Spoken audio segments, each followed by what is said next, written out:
Hospital में सुवर्णा जी अरमान को समझा रही होती है कि ये जो तुम लोग कर रहे हो वो गलत है और रूही रूही पे भरोसा रख के तुम लोग गलत कर रहे हो। लेकिन अरमान अबीरा सुनने के लिए तैयार ही नहीं होते। अरमान भी वही कहता है कि आप चिंता मत कीजिए।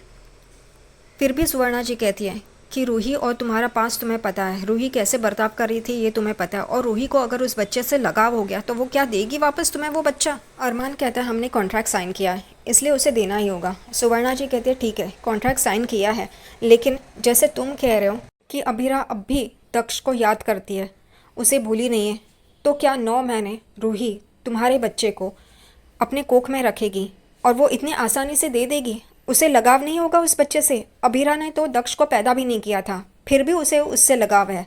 तो रूही रूही तो पैदा कर रही है उसे। अरमान के पल्ले कोई बात नहीं पड़ती और वो कहता है आप चिंता मत कीजिए आंटी, और वो वहाँ से चला जाता है। अबीरा और अरमान इसी जोन में है कि उनका बच्चा आने वाला है, बस और कुछ उन्हें याद नहीं है। अबीरा घर पे आती है अपने परनानों से बात करने के बाद, तभी घर में अंधेरा होता है। वो लाइट लगाने की कोशिश करती है लेकिन लाइट्स नहीं लगते हैं। उतने में ही वो एकदम से देखती है लाइट्स लग गया है और वहाँ पे अरमान है और एक बच्चे का फ़ोटो लगाया है और लिखा है कॉन्ग्रेचुलेशंस टू बी मॉम। और अबीरा एकदम चौंक जाती है, बहुत खुश हो जाती है। वो अरमान को गले लगाती है और वो दोनों बातें करते हैं कि हम अब मम्मी पापा बनने वाले, तो हमें क्या करना चाहिए क्या नहीं करना चाहिए, किस बात का ख्याल रखना चाहिए। ख्याली पुलाव बना रहे हैं। शिवानी जी तो घर से गायब ही होती है और उनको ये पता भी नहीं है कि ये दोनों पेरेंट्स बनने वाले हैं, उनको बताया भी नहीं है। गुड। सुबह रूही सोई होती है, उतने में उसका फ़ोन बजता है और वो नींद में ही वो फ़ोन उठा लेती है।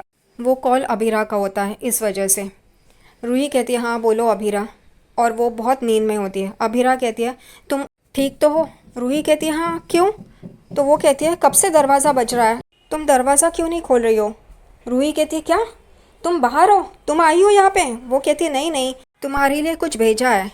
रूही उठती है और दरवाज़ा खुलती है, तभी बाहर टेबल पे एक चाट होता है और सौंफ का पानी रहता है। वो लेके वो अंदर आ जाती है और बैठ जाती है। अबीरा कहती है वो चाट है जो तुम्हें दिन में क्या क्या खाना चाहिए क्या नहीं इसका है, और सौंफ का पानी, सुबह उठ के पहले सौंफ का पानी पीना है तुम्हें। रूही कहती है अबीरा ये मेरी पहली प्रेगनेंसी नहीं है ना? तभी अबीरा कहती है लेकिन ये आईवीएफ का है ना, तो तुम्हें ध्यान तो रखना पड़ेगा ना। ये बात करते करते वापस रूही सो जाती है। अबीरा देखती है कि उसका फ़ोन कट हो गया, इसलिए वो वापस लगाती है, लेकिन रूही उसको इतनी नींद आ रही होती है कि वो फ़ोन ऑफ़ करके सो जाती है। और अबीरा ट्राई कर रही होती है और ये देख के अरमान भी उसके पास आ जाता है और वहाँ पे बैठता है और वो वहाँ से ड्राई फ्रूट्स लेके खाता है। तभी अबीरा उसे मारती है और कहती है तुम्हारे लिए नहीं है, ये रूही को भेजना है। और वो कहती है रूही फ़ोन नहीं उठा रही है। तभी अरमान कहता है वो सो गई होगी, उसे सोने दो। वो कहती है हाँ उसे आराम करने दो। तो ये पहले नहीं पता होता, उसे आराम करने दो, सुबह सुबह कॉल करके उसे परेशान करती है।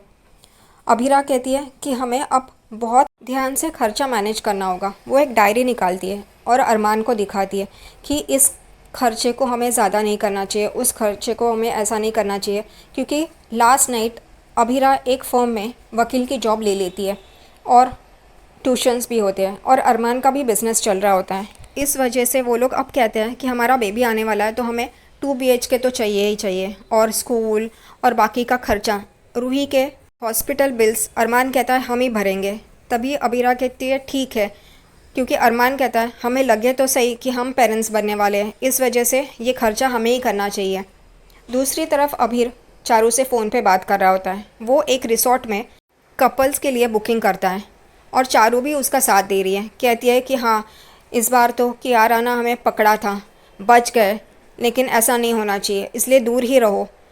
तो वो कहता है हाँ ठीक है। उतने में ही काजल आ जाती है चारू के कमरे में और चारू ऐसे दिखाती है कि मैं क्लाइंट के साथ बात कर रही हूँ।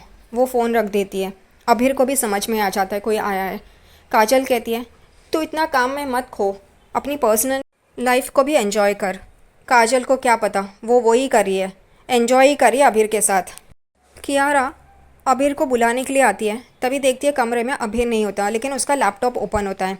वो देखती है लैपटॉप में क्या कर रहा था।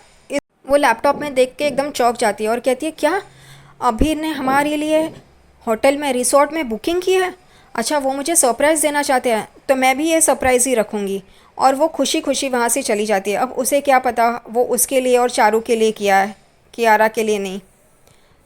अरमान और अभीरा अपना पेरेंट्स बनने का जर्नी एंजॉय कर रहे होते हैं, खाते हैं, मज़े करते हैं, स्वेटर बुनने की कोशिश कर रहे होते हैं। इन लोग को कोई काम धंधा नहीं है, अब बस बच्चा बच्चा और बच्चा ही रह गया इनकी लाइफ में। दूसरी तरफ रोहित रूही के लिए ब्रेकफास्ट लेके आता है और देखता है तो ऑलरेडी रूही परेशान है, उसके सामने इतना सब कुछ पड़ा है ब्रेकफास्ट के लिए। रोहित कहता है, अरे मैंने तो तुम्हारे लिए ब्रेकफास्ट लाया था, ये क्या है सब? रूही चिल्लाती है और कहती है, ये अभीरा ने भेजा है। अभीर अपने कमरे में होता है, तभी कियारा, उसको ऐसा लगता है कि वो रिसोर्ट जा रही है, इसलिए सब तैयारी कर रही होती है। वो अभीर को कहती है, इसमें से कौन सा वाला ड्रेस अच्छा लग रहा है, मैं कौन सा वाला पहनूं?